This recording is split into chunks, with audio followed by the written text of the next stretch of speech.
I bank ద్వారా ఒక 8,000 మందికి కంటి చూపు ప్రసాదించారు. ఉమ్, ఎవరైనా చనిపోయారు, చనిపోయిన తర్వాత 2, 3, 4 అవర్స్లో వాళ్ళ దగ్గరికి వెళ్ళి ఆ కార్నియాస్ కలెక్ట్ చేసి ఇవ్వడం జరిగింది. మీరు రీసెంట్గా చూస్తే అల్లు అరవింద్ గారు వాళ్ళ మదర్ చనిపోయిన తర్వాత కూడా అవును, చిరంజీవి గారి దగ్గరుండి ఆ కార్నియాస్ కూడా డొనేట్ చేస్తారు. డొనేట్ అవును. చేయించారు. ఉమ్, ఆయన ఆ టైంలో కూడా ఆయన సంకల్పం ఎలా ఉందో చూడండి. ఆ కార్నియాస్ అంటే ఊరికనే బూడిద ఎప్పుడు పాలు ఆయన కాదు. మైండ్లో సమాజానికి సేవ చేయాలి, ఏదో రకంగా హెల్ప్ చేయాలి, చెయ్యమని ప్రోత్సహించాలి. ఇట్లాంటి మైండ్ సెట్తోనే చిరంజీవి గారు 24/7 ఆలోచిస్తూ ఉంటారనిపిస్తుంది. ఖచ్చితంగా అండి.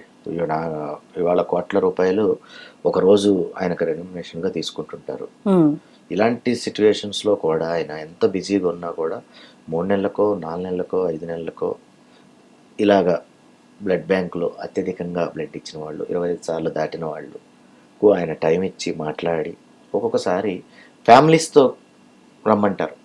ఓ ఓకే. ఆయన ఎవరైతే భార్య రక్తదాత పిల్లలు. వాళ్ళ కుటుంబంతో సహా రమ్మంటారు. అలాగే ఆయన ఫ్యాన్స్ ఉంటారు, జిల్లా అధ్యక్షులు వాళ్ళకు కూడా ఫ్యామిలీస్తో కూడా టైం ఇస్తారు. మీరంతా ఫ్యామిలీస్తో రండి.